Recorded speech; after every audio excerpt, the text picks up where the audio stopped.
working in these schools and you're working with the kids that are either at their last chance or other teachers have just kind of given up hope. Is that a fair assessment? Yeah. When I left middle school, I had no intentions in the world of never talking to you again. But it was weird, right? Because I had such a huge respect for your wife, but I didn't like you. And it was mutual. In fact, I used to watch you the highlights on King 5 on Friday nights and see you, and I'd spit at my television.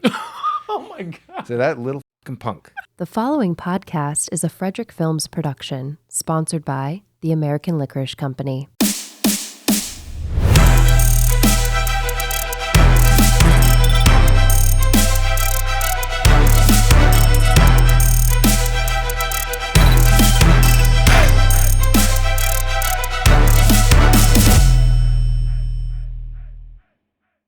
Hey everybody, I want to welcome you guys back to the Embrace podcast. Today we are doing something a tiny bit different. Growing up as a kid, I hit a few rough spots, and there was a teacher that challenged me every step of the way in middle school. We rekindled our relationship over the years, and he's here with me today. So I would like to introduce everybody to Greg Lange.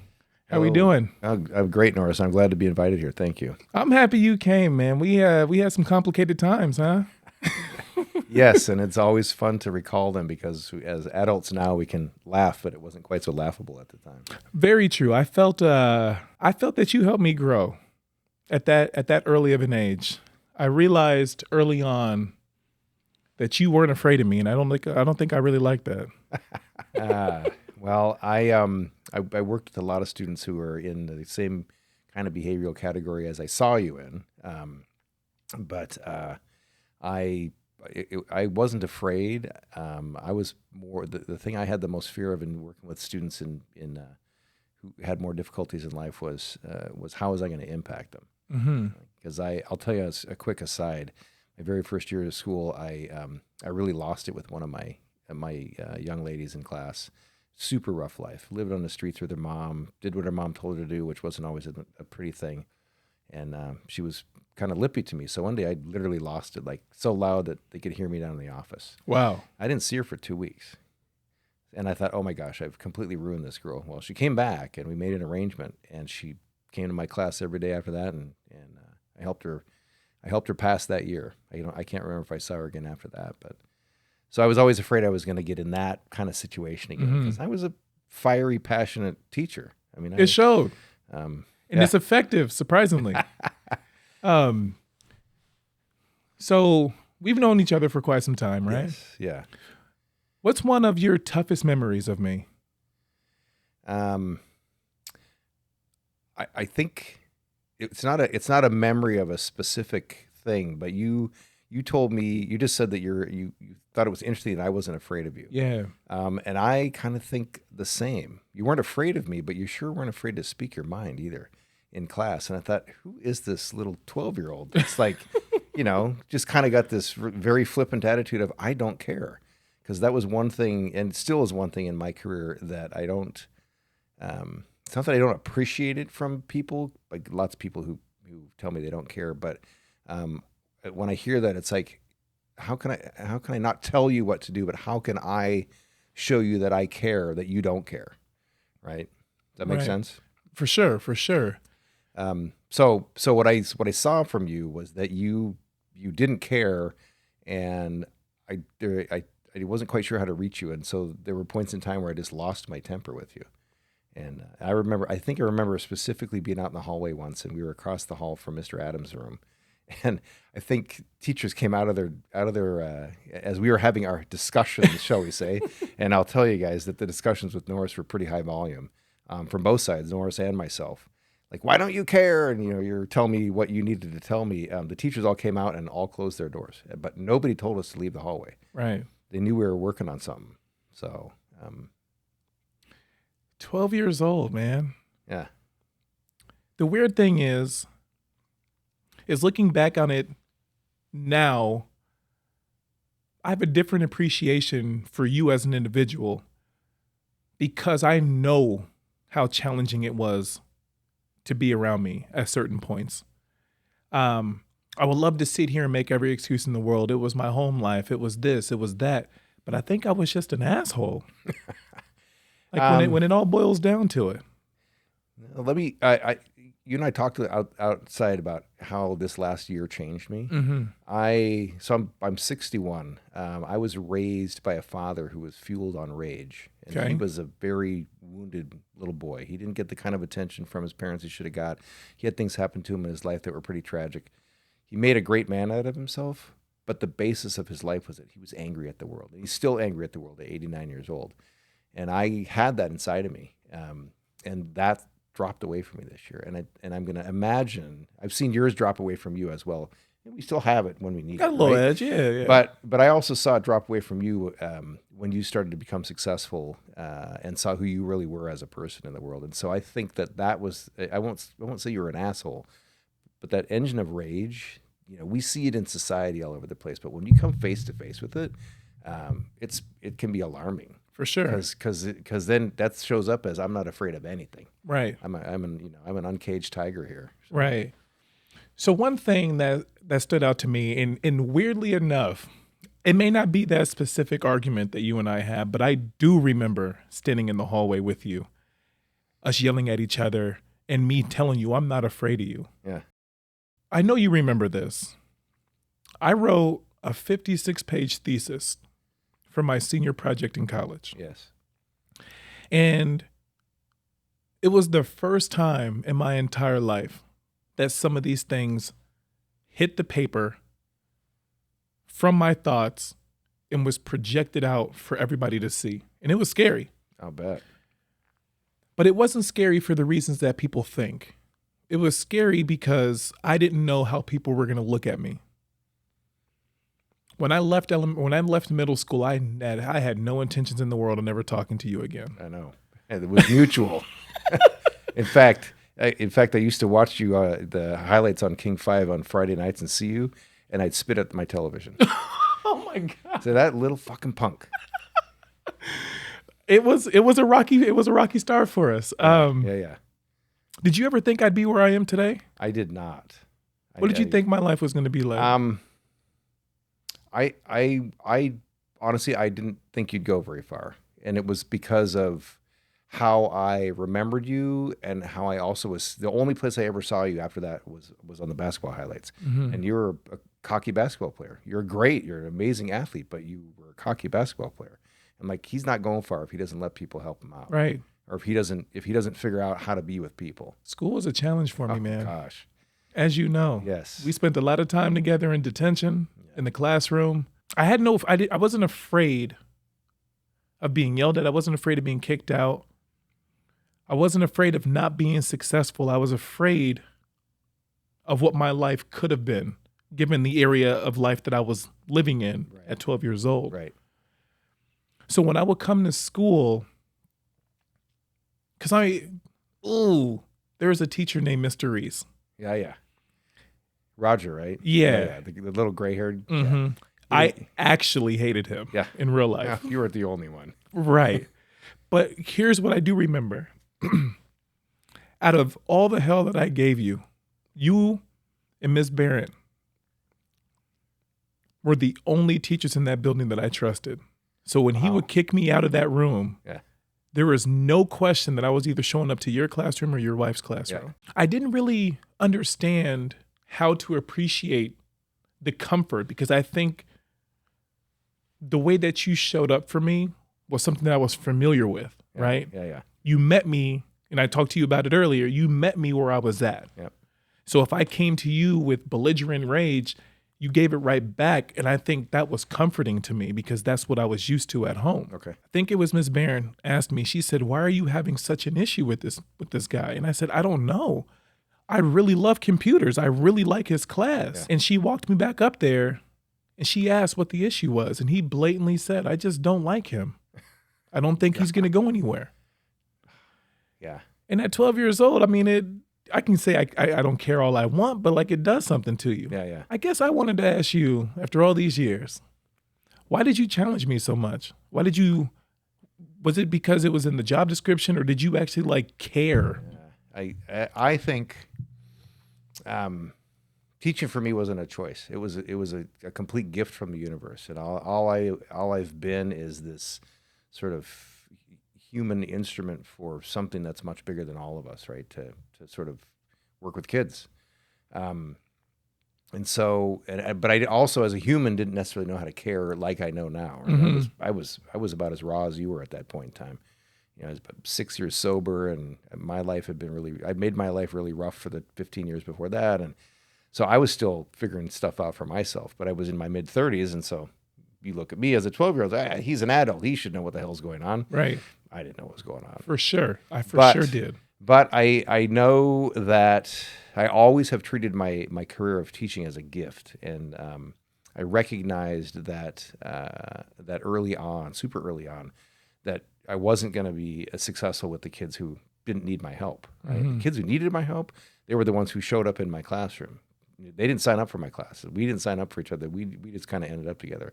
And so I think I always wanted to make sure that people came back the next day, right? And it was different for everybody. I mean, I've rolled on a dusty floor trying to teach a kid how to read, and I've had preschoolers bite me to try to tell me what to do, but I always hang in there. Right. I have this pretty amazing amount of patience, and sometimes patience isn't like, oh, I'll just take it. Sometimes patience is I'm going to stay here, Mhm. right? Regardless of what's in my face, I'm going to stay here. I'm going to stand my ground. And so I couldn't tell you why I cared, except that it was part of the job description that not from the district, but from up above, that sort of Right. fell into my lap. Right. So I think at 12 years old, like you said, you see somebody who's twice, 3 times your age, and you immediately associate them with like, they got it all figured out. And as an adult now, it's weird to think that if I were teaching right now a kid like me, as you were, yeah, that showed up every day the way that I did, and as patient as I am, I clearly have my breaking point. yeah. But I think at that age, I didn't expect that from an adult. I expected you guys to be a pincushion or a doormat to however it was that people felt when they showed up. And I didn't understand school. I didn't understand what the purpose was. Yeah. And I was walking 15 blocks every day to and from school. And then when I would get suspended halfway during school, I'd walk home knowing what was waiting for me on my porch. It was my mom with a belt. Right. And I remember when I got suspended, I was so mad at everybody, not realizing that it was me that was causing all this. Right. As an adult now, I mean, obviously the world's changing, but at least from what I know, you gave people a reason not to like you. So when people reacted to the way that you acted, is because I gave them a reason to act that way. I just really thought that people were picking on me. Like in my own head, that's what I was convinced when I was walking those 15 blocks home, is this teacher just doesn't like me. Right. Funny though, because I think it was about halfway through 7th grade when I was like, I think he understands me, but I didn't like you. I couldn't bring myself to like you. I Right. respected you Yeah. because you didn't back down, Yeah. but I didn't like you. And I couldn't understand why. Even when we would have our good days, I don't know if you remember, but I would actually actively go out of my way to do something for you to bring me out in the hallway. That I didn't know. Yeah. Or we would be sitting in detention for all lunches, and we would be in a good space, and then I would do something to some other kid in their room waiting for your reaction. And did you get what you wanted? Always. Well, like yes and no, right? Right. Like I got the attention, but I also got like put behind the stage. Right. Oh yeah, I remember that spot. Man, I don't understand what that would be like for a person your age at that point in your career, 2 years in a row with the individual that you spoke of before, Right. and then me coming right back. Yeah. We're going to take a quick commercial break. We'll be right back. Are you in need of digital content for your business? Family portraits for the holidays? Videos and photos for your social media? Frederick Films provides a plethora of digital marketing services that can push your brand or business forward. Visit frederickfilms.com to learn more. I knew the cause and effect. I knew the action versus the reaction. Yeah. But I was addicted to it. And, you know, as an adult, especially working through my sports career, I had to go through a lot of therapy. And I was understanding that the reason that I was responding to certain individuals is because those were the things that I was lacking at home. In middle school, when I was in school for that certain amount of time, that was the only time that I could actually act my age. Any other time like that, I was the other acting adult in my household. And it was uncomfortable when you come home and you have to make a quick emotional or an adult decision on the fly. Yeah.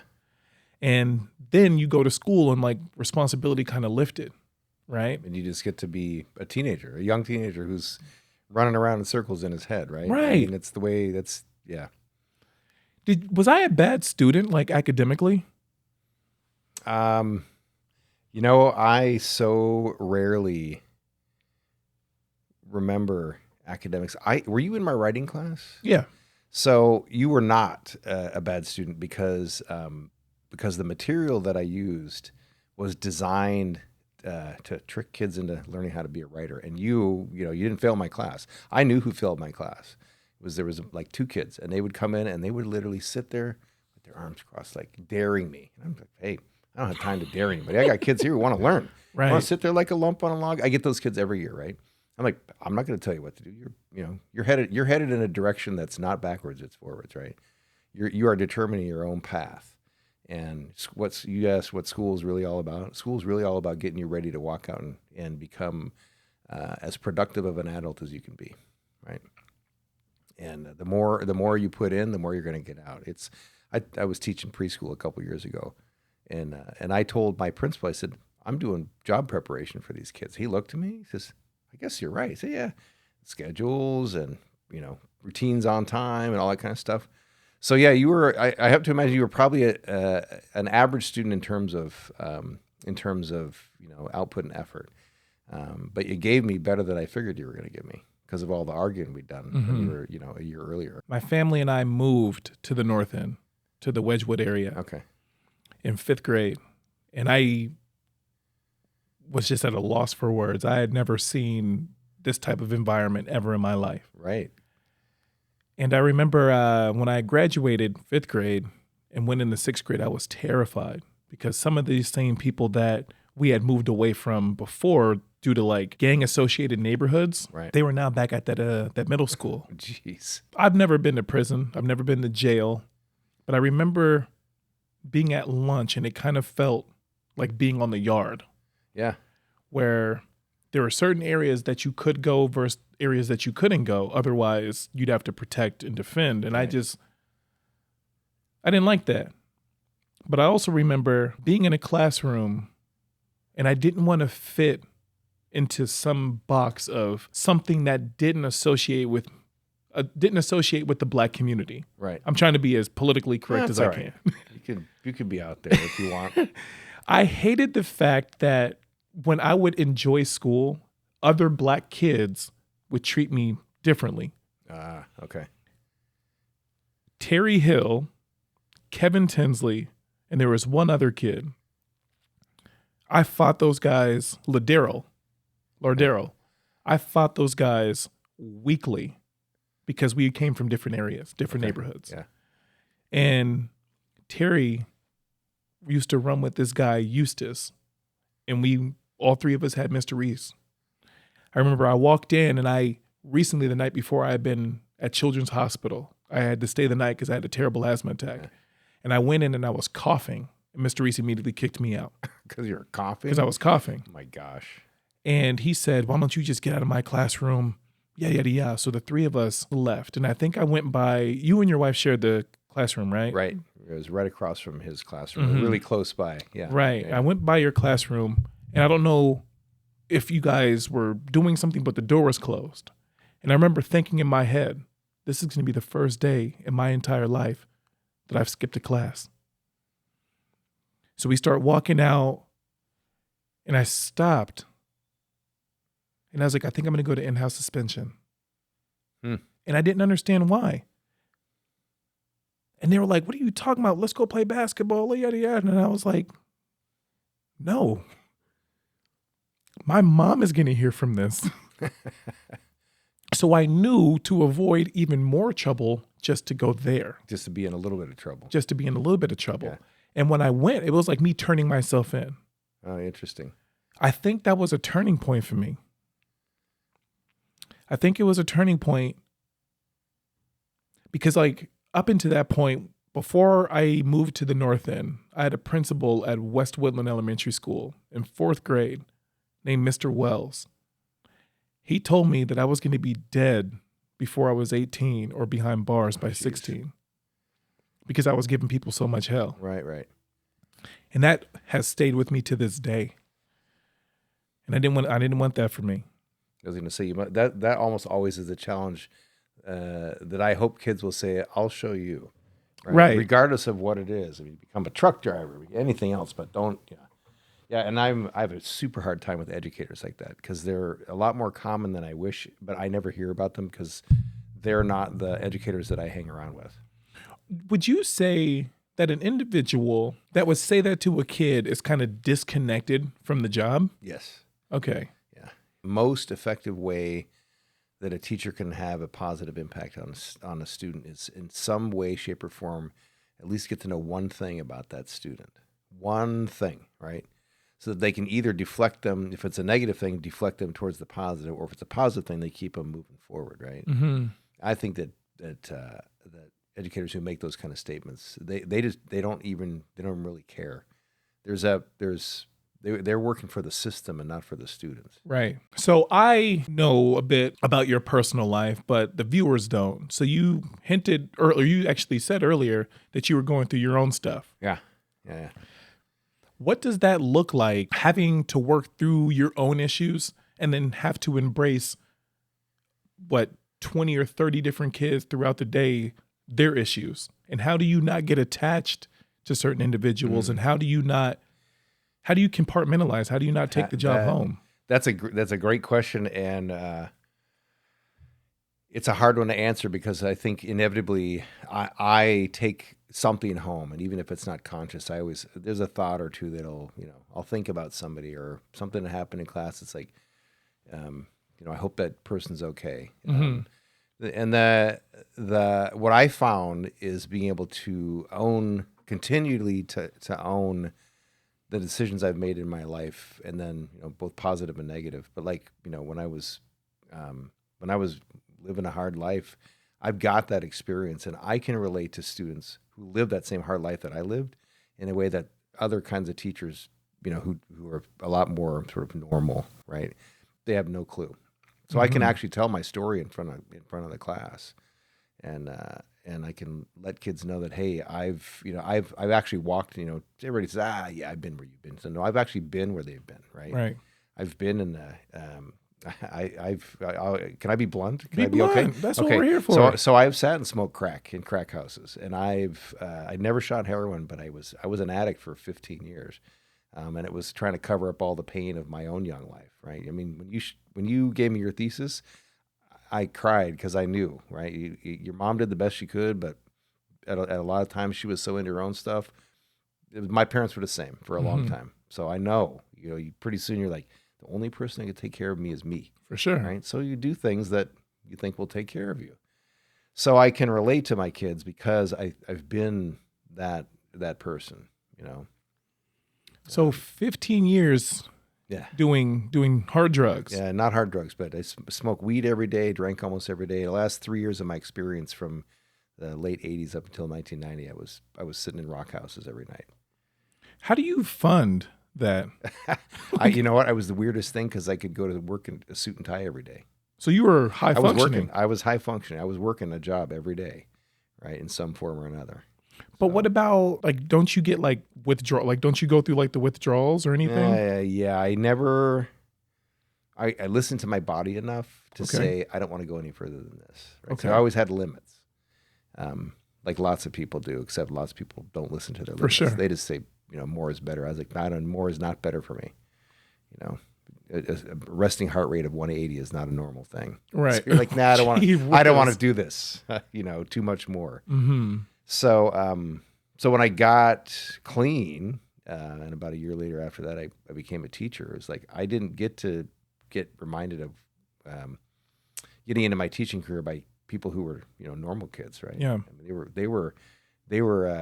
I worked on the docks in Alaska for a couple summers before I started working in schools, and so the kids of the people I'd worked on the docks with were the ones that came to me and said, "We think you should be a teacher." They're not, they're not getting straight A's and they're not getting a lunch pack for them. Their parents are alcoholics and drug addicts, right? Mm-hmm.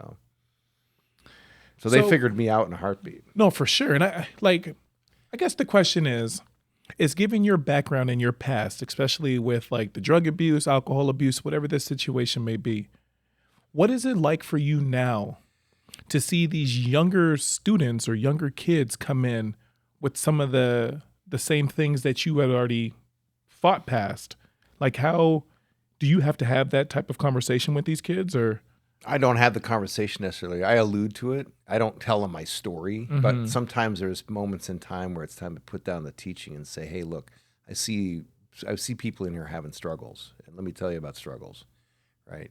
So let me tell you how I know, because the bottom line of being an effective teacher of kids who have lots of difficulty is trust, right? You told me you didn't know why, but you trusted me for some strange Lord reason. knows I have no reason how I ever projected something that you should trust, but you did, right? Right, and right. and so then as I'm 28 years on into my career actually more than 30 years on with my career with kids, trust.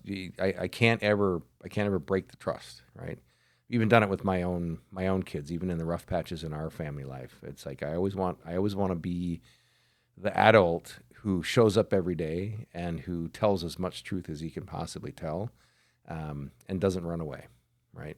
So, so those are factors that I consciously or subconsciously think of, and then my teaching is as much about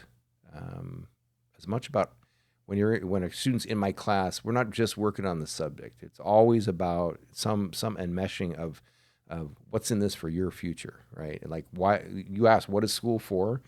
I actually put that question on. A guy taught me about 15 years ago. There's a couple things that you ought to think about putting on your papers at the end of every assignment. Like, why teachers asking, why do you think you did this assignment today? How do you think you can apply this? Even if it's just doing the multiplication tables. Mm-hmm. So trying to connect students with, and then how does being in school today prepare you for your future? And even if the kid says, I don't know, on every page for 180 days, presented the question, right? It's like, you're not sitting in my class because you need to learn the times tables. Right. You're sitting in my class because I'm getting you ready for your future. For sure. And that's really, that's a big focal point for me. In fact, I run around all the time now. I teach math again and financial math. And one of my former students from 11, 12 years ago, he's a garbage man in my neighborhood. Wow. So I saw him once a couple years ago. Okay. Like, hey, Greg, what's up? So we chatted at his garbage truck for like 5 minutes. And the first question I said is, I said, how you doing? He goes, well, he said, let me tell you. And then he told me how much he made. He says, I make six figures. I'm 27 years old and I make six figures as a garbage man. And I'm about to buy my first house. And I'm like, damn. So I'm trying to get a hold of him and have him come talk to my class. Sure. Like I've had you talk to my kids before, right? I it's super important for kids to know that there's more out there than just showing up in the classroom. Absolutely. And any teacher who I think doesn't, especially at the high school level, doesn't project that, isn't doing the students any service. So. That's really well put. All right, everybody, we got to pay some bills. We'll be right back. Different. Strange. Offbeat. Visionary. Genius. Amazing. What makes you different makes you great. Embrace your punch. Working in these schools and you're working with the kids that are either at their last chance or other teachers have just kind of given up hope. Is that a fair assessment? Yeah. With all this, like, and I hate to even talk about it, but all this violent stuff that's been going on in the schools with the school shootings and things like that, have you come up against any of that?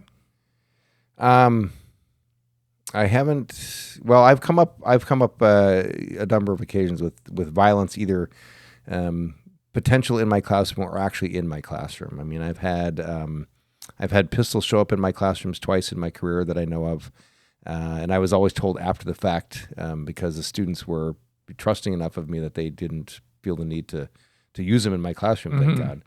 And I'm not sure they actually used them at school. I think they had them for whatever they needed protection from away from school, but they weren't going back to a place where they could get them. And I'm the teacher who I'm not the teacher who runs away from a fight. I'm the first to jump in the middle. Yeah. I haven't been clocked before, but it's been close. And I'll separate, I'll grab from behind, and then run away with one of them. I've done that a few times. I've come in on full on roundhouse fisticuffs where there's blood flying.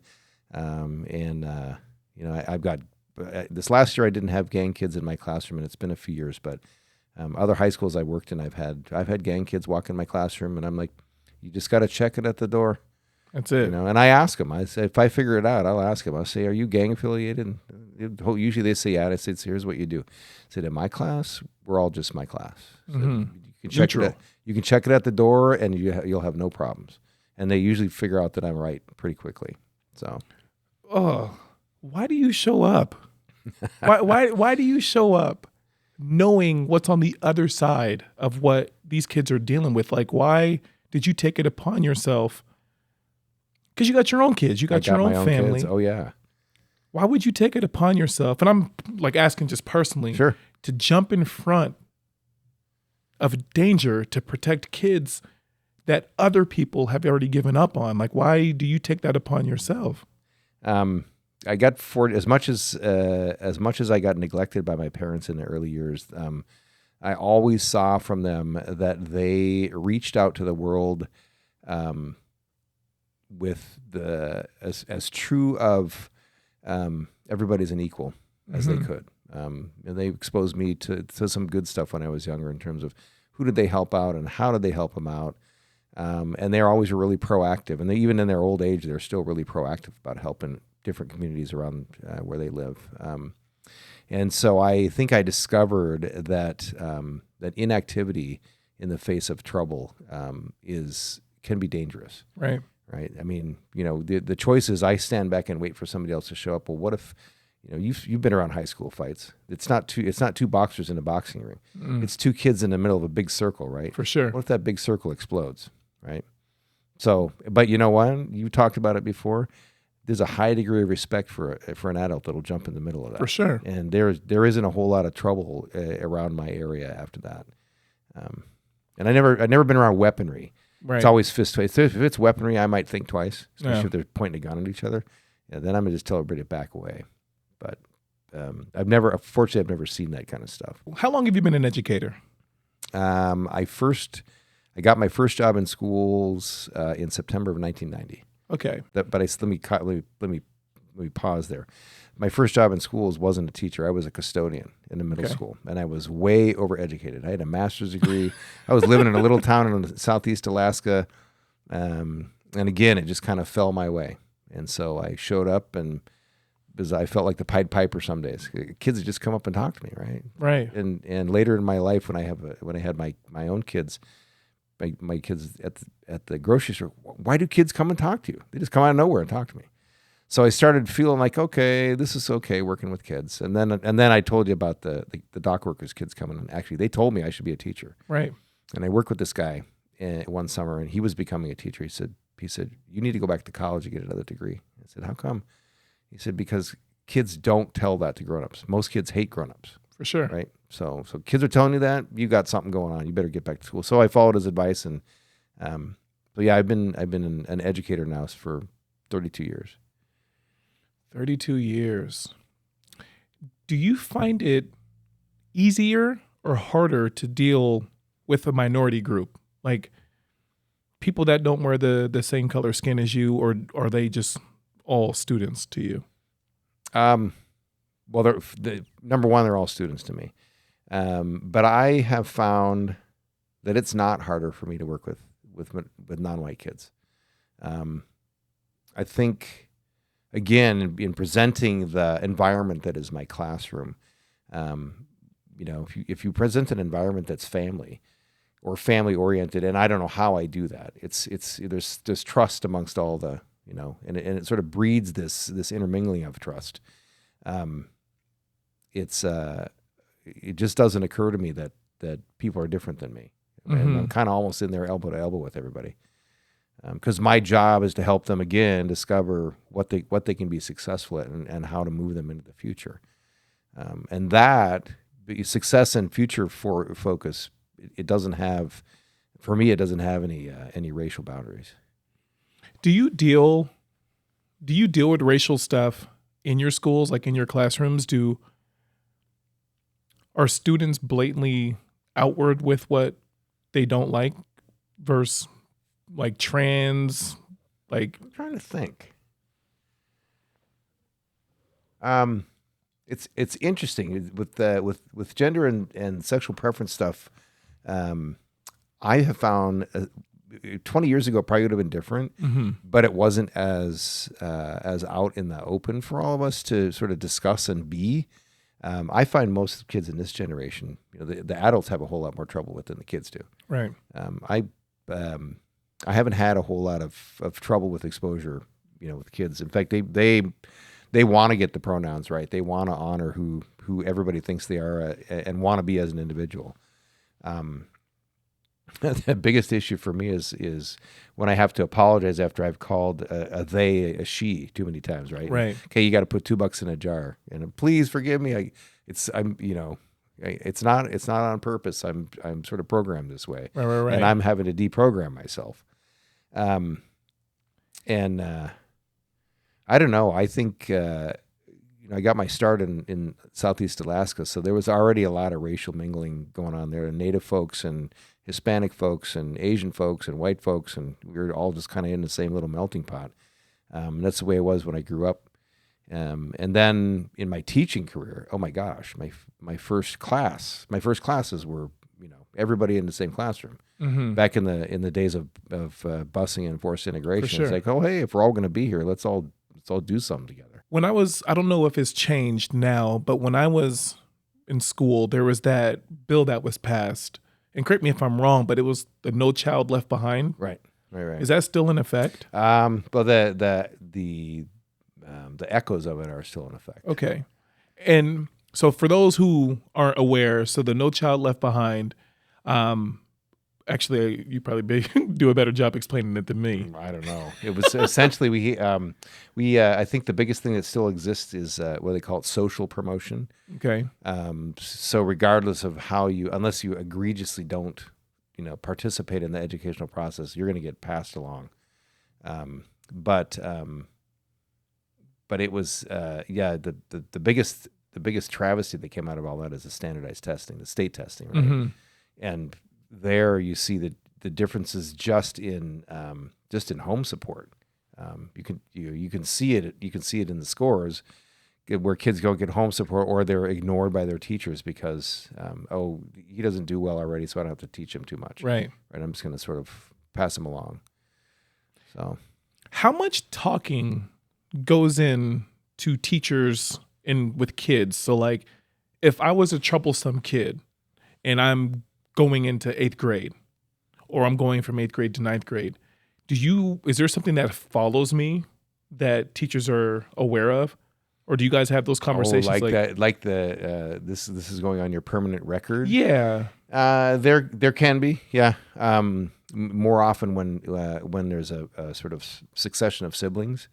You did not have that though, right? You didn't have. I hope not. Yeah. Well, you didn't have an older brother at Eckstein or other places, right? So I ran into it when I was up in Alaska this year. I taught the nephew of a guy I'd gone to high school with, right? And but you can use the reputation in negative or positive ways. Correct. Right. So and yeah, we can see kids' previous records for behavioral things, for grade things, but I try not to ever compare myself with any of my colleagues. I tell you the honest God truth, I don't hang out with very many teachers. So I'm not that guy that goes and sits in the teacher's on it. Oh, this kid's such a jerk or da-da-da-da. It's like, I don't even want to hear it. I don't want to hear that stuff. It's very toxic. And I wish that other teachers didn't do that. But I try to just take that information and keep it in my back pocket, and use it for the positive when I can. Like, hey, I see you struggle in math, right? So how do you think, are there ways that you can think of that I can help you in math, right? What do you struggle with the most? So I had a question for you. So you said you've been in the education space for over 20 years. Yeah. Are there early signs from what you, within your experience, that you can tell that this person may be someone we need to keep our eyes on because he may be a kid that may act in violence. He may be a school shooter. He may be just I don't even know if at risk would be the word that I would want to identify that. Yeah. Can you see that coming on? Or does it kind of just spark out of nowhere? Well, I teach at a much higher level, so I haven't had a whole lot of experience at primary, which is where you're talking about probably catching it. But certainly when kids are moody and broody around me, as often as I can, I'll pull them aside and just say, hey, I notice you're coming in pretty surly the last couple of days. You want to talk about it? And I'll just see if they want to go take a walk with me in the hallway, in the middle of class. And I try to make my classes so that I can take that 5-minute walk sure. and it doesn't blow up. And 95% of the time I don't have any problems. Again, I don't know what it is. Trust factor, family factor in the classroom, safe space, all that kind of stuff. And then I offer up. I just offer up and say, if there's anything you need, please let me know. And again, it's trying to project that. But signs, an angry kid is that's not a normal. Or let me put it this way: the pervasively angry kid, that's not normal. Kids are going to be mad, but if they don't get over it, it's like, what's going on here? What are you seeing that's making you mad? This past year, I got to talk a lot about because kids are really hip to what they experience, how they experience it, and what it's called. So I got to talk a lot about PTSD to a number of my kids this last year. And I say, you've seen stuff that kids your age shouldn't see, and that's all I had to say. Because I'd look at, dad has to ask mom for visiting rights at school, stuff like that. I look for stuff like that on kids' records, and then I just allude to it. I don't poke at them and say, hey, what happened to you? I will just say, tell me if I'm right or wrong. You've been through a lot more than you should have been through, right? And if they don't want to talk, that's fine. If a kid came to school, because I'm sure you have to have boundaries somewhere. Yeah. If a kid came to school and was like, Mr. Lange, my dad punched me in the face and then beat my mom up. I'm trusting you with this information not to tell anybody or call CPS. Yeah. How do you respond to that? I would have to, because I'm a what do they call it, a mandatory reporter, right? But I have used my discretion in the past by coming back and saying, typically this information you're giving me would put me in that position. But I'll ask them. I said, so what would you like me to do with what you're telling me? And I may not ask it in that sort of clinical way, but I'll put that across because I could lose my job, and that's what I tell them. I say I could lose my job if this goes backwards, right? Yeah. Or I could be sort of hamstrung. I wouldn't lose my job necessarily. They're not getting rid of any teachers at this point in time, especially for that kind of stuff. But I know I'd be up for disciplinary stuff, and to say, look, I'd have to tell, if I can't tell the people I'm supposed to report to, what would you like me to do with this information? What kind of help can I give you? Or do you just want me to listen? You just want me to be a listening ear? Because at that point, my brain is reaching out saying, you're not in a safe spot when you leave school. Mm-hmm. And you talked earlier about setting boundaries. I know I can't step in and alter that student's life, but I can offer a safe space outside of the school or outside of home. We're going to take a quick commercial break. We'll be right back. Looking to start a podcast, live stream, make a presentation, or perform on stage? Samson has all the gear you need to help you become a successful content creator. To learn more, visit samsontech.com. When I was in college, it wasn't that you showed up out of nowhere, but you were one of my biggest supporters. Why Why did you take that road after the things that we had gone through as many times as we butted heads? And what was why? Well, so I told you before that I used to watch you on the Friday night basketball highlights, right? And you're a great hoopster. You probably still are. I mean, you're tall and you got great athletic ability. But you were still a cocky kid.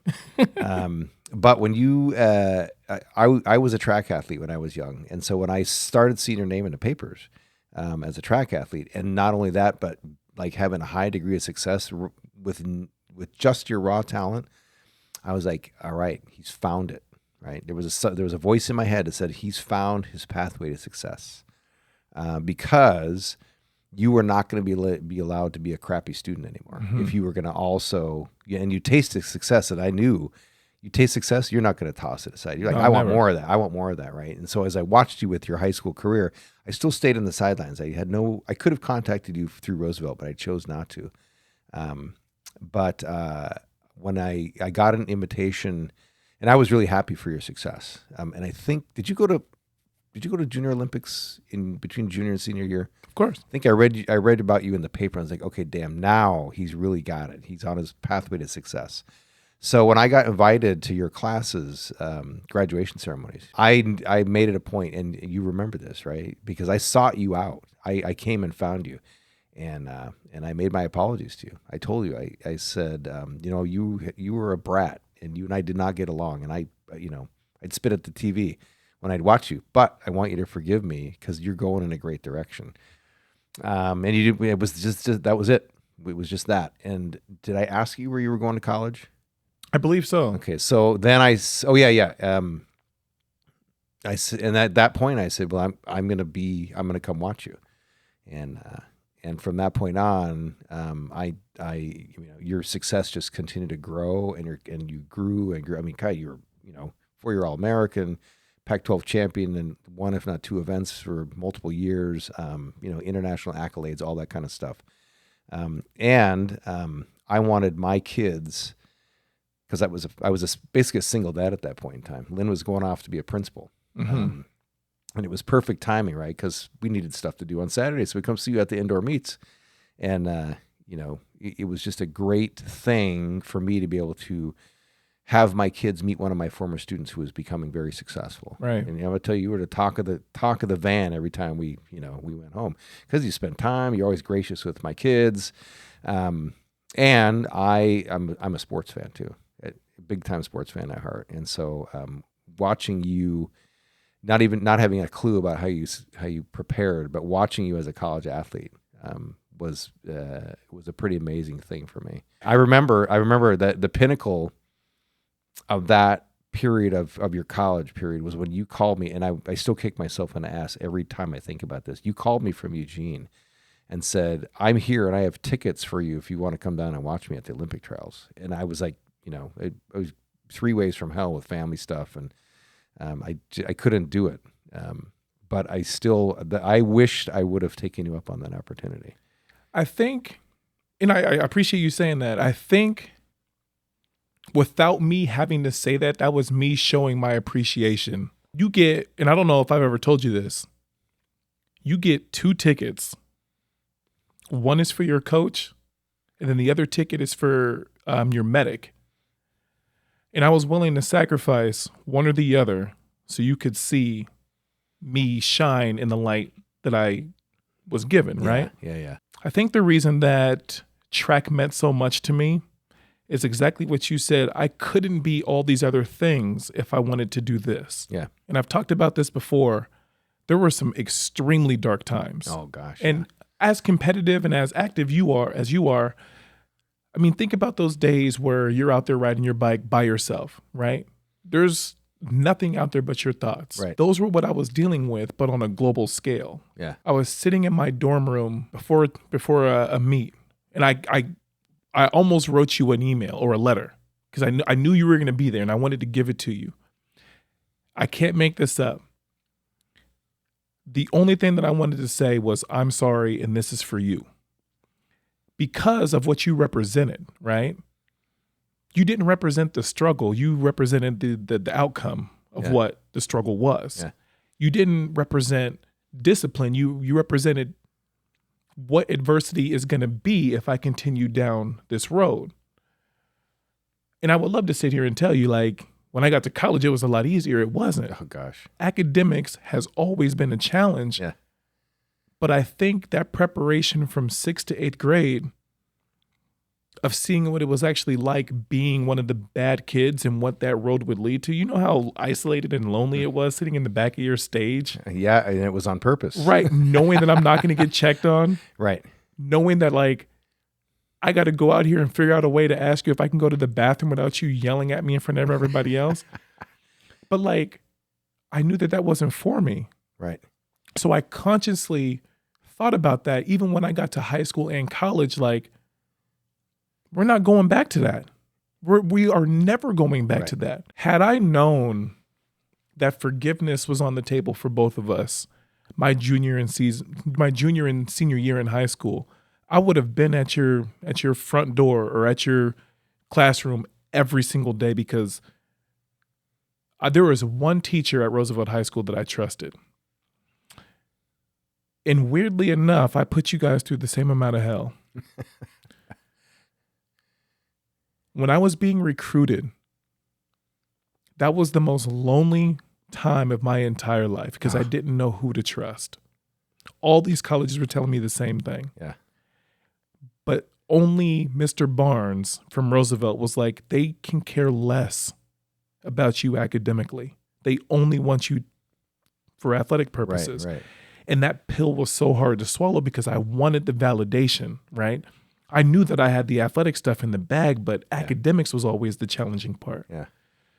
But, like, I found comfort in knowing that you were there at these track meets. Like, I would look over and see you my senior year. I'll never forget this.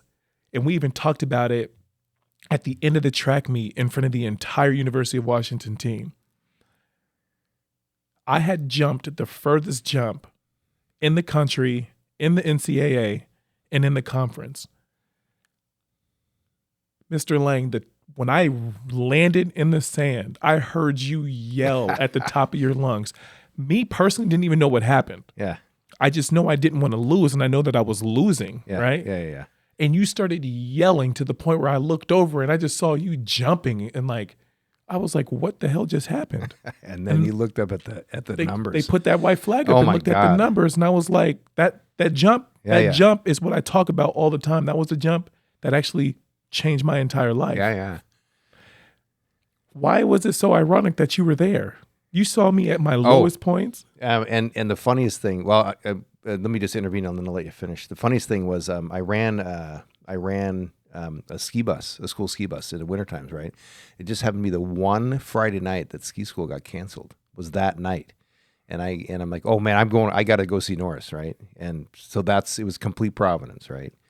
So, because I was never able to make it on Friday nights, always Saturdays. I think what makes you different, and this is coming from the 12-year-old me and also the 36-year-old me, is your consistency. You've always been that. Yeah. I can't make this up. When I left middle school, I'm never talking to this man ever again. And the same.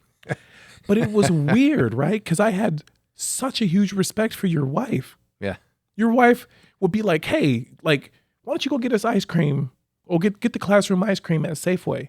And she would give me money and I would walk down there. No way. I can't make this up. I don't know if I would have did that for you. Yeah, probably not. You might have kept going with the money. Anything. Right. But, like, it was like oil and vinegar. Yeah. I remember she sent me to some other classroom with a sheet. And I don't know what it was on that sheet. And there was a paper clip with a $20 bill on it. Yeah. And I go give it to in my head, like, okay, there's $20. Right. This needs to make it to wherever the destination is. Good. So I come back and she said, well, did you read it? And I said, no, you didn't tell me to. And then she was like, okay.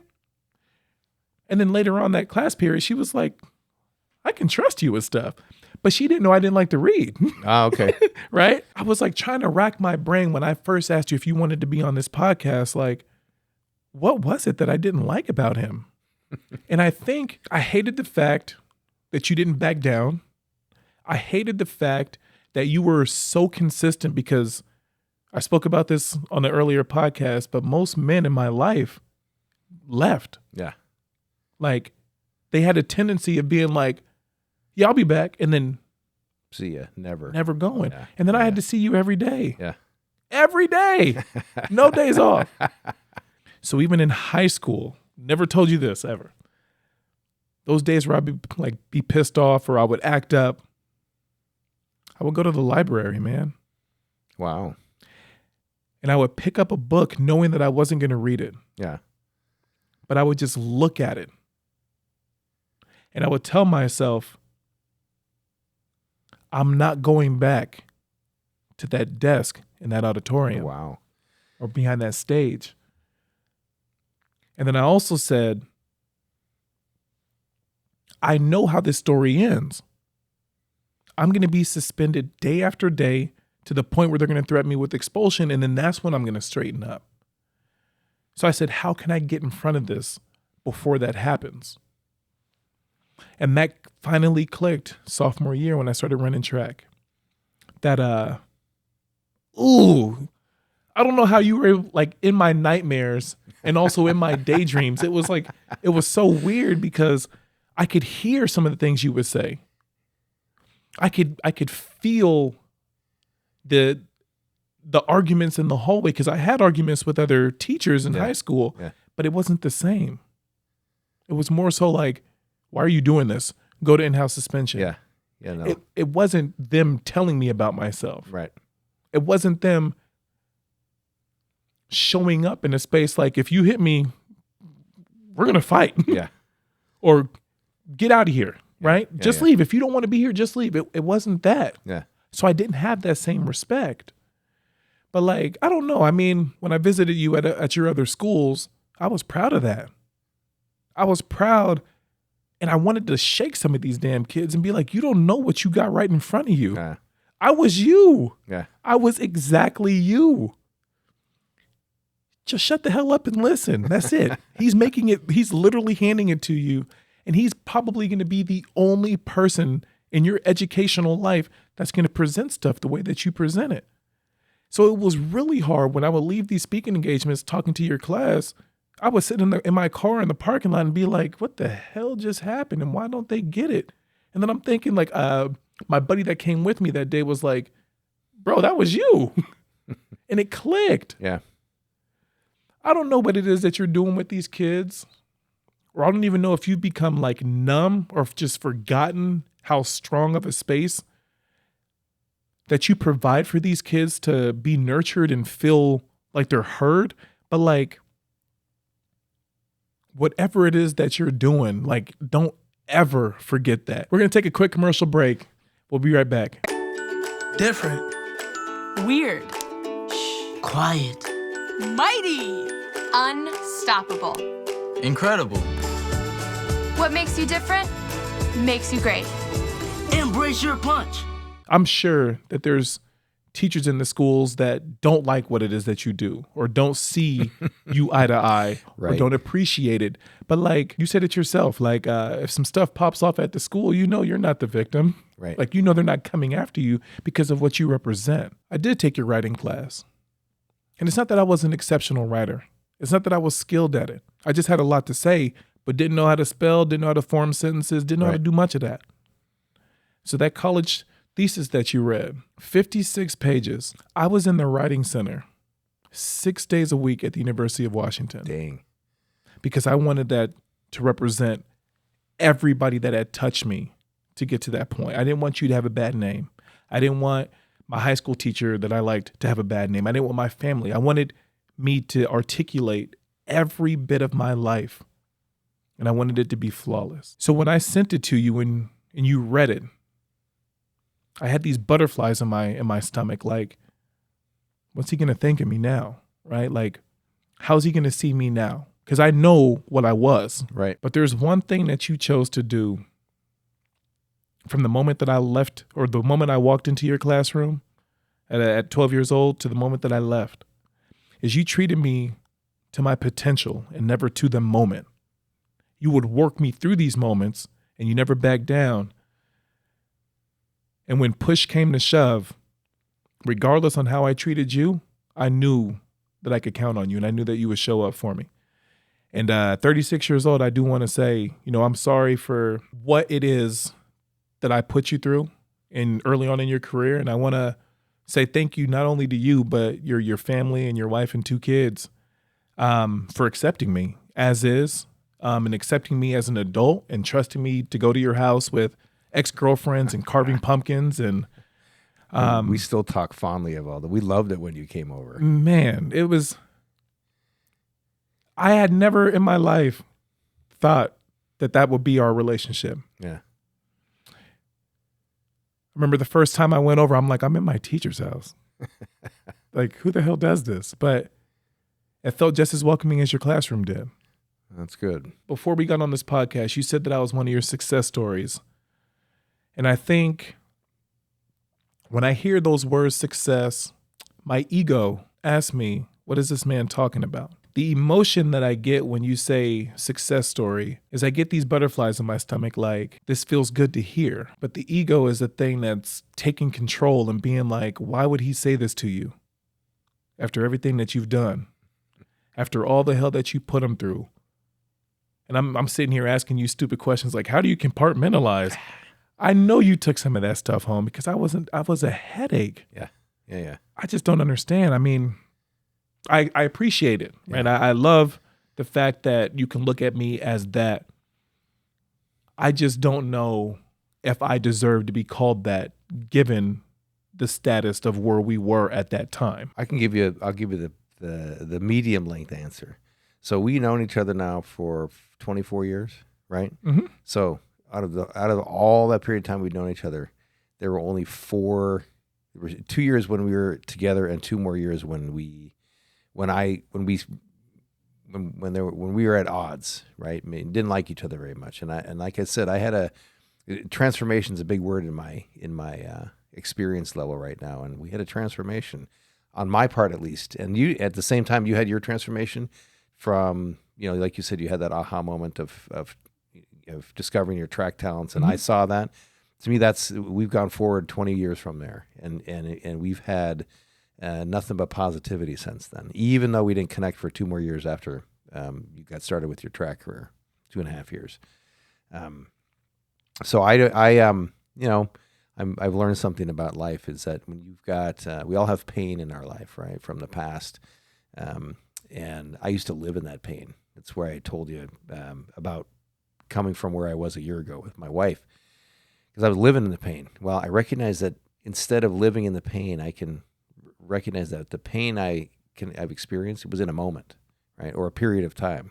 So I have a memory of that period of time. It hurts. As soon as the memory's passed, it doesn't hurt anymore. Mm-hmm. It's the same with us, right? We didn't like each other very much. I was an archaic kind of a teacher in the early days, right? Because always had to figure out ways to work with each of my individual kids, which would work best, right? So just being able to be transformed from then to now, and to recognize that we don't have to live in pain, and we can just know that pain is a part of our memory. It's having a relationship with you is not painful. And I'll speak to your success. You had a lot of tenacity, right? Because you showed up every day. You discovered the value of hard work as soon as you started discovering some success, right?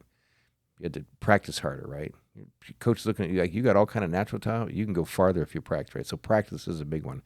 When you got to college and you told me you weren't using tutors, I was like, how the hell is he doing that? I said, he has problems with writing and reading. How's he doing that? But you did it, right? You've been a pioneer in a number of new industries that didn't even exist when you and I were together in middle school. Internet was, we had to still dial up our phones to get to the internet back in those days. And now you've taken it and you've turned it into your career. You've discovered ways to use your talents to move in a positive direction. That's a success. Knowing what you know now and the road that you had to take, what would you tell yourself at 20 years old? 20 years old? That's a hard one. Because I was still waking up and doing it. I think I would tell myself that the pain's only temporary. What would you tell the ages between 12 and 18 what would be a lesson in a place of a student being angry? Like, what would you tell them about their future? Well, what I'd tell them, I tell them what I tell all my students. The choices you make all have consequences. Your anger can give you good consequences or not so good consequences. And typically a statement like that is going to stop in their tracks. Like, what do you mean? How can anger give me good consequences, right? And so hopefully that conversation would then start. Like, well, tell me more. Mm-hmm. But yeah, I'd say, and I'd also, I have two other things I really like to tell people in general, but students in particular, is listen and pay attention. And those sound like, sort of like old school rules, right? But if we talk, what's listening? Listening is taking in what the other person is telling you and figuring out how it works for you, right? I won't say apply how it applies to your life. That's too accurate. How does what somebody's telling me work for me, right? And then pay attention. And I don't just mean sit up and pay attention and pretend like you're, not causing any trouble. If you pay attention, you will you'll be taking care of your own business, and you'll be able to get out of other people's way with their business. All right, everybody, I want to thank you guys for coming out today. Today was a special day. I got to meet with my middle school teacher and just talk through some stuff, apologize, and get some things out there. And I want to say to you guys, in life, there's choices to be made. People are going to forget everything that you've done. They're never going to forget how you made them feel. So treat people with the respect that you would like to be treated for yourself. And hopefully we'll see you guys next time. Thank you.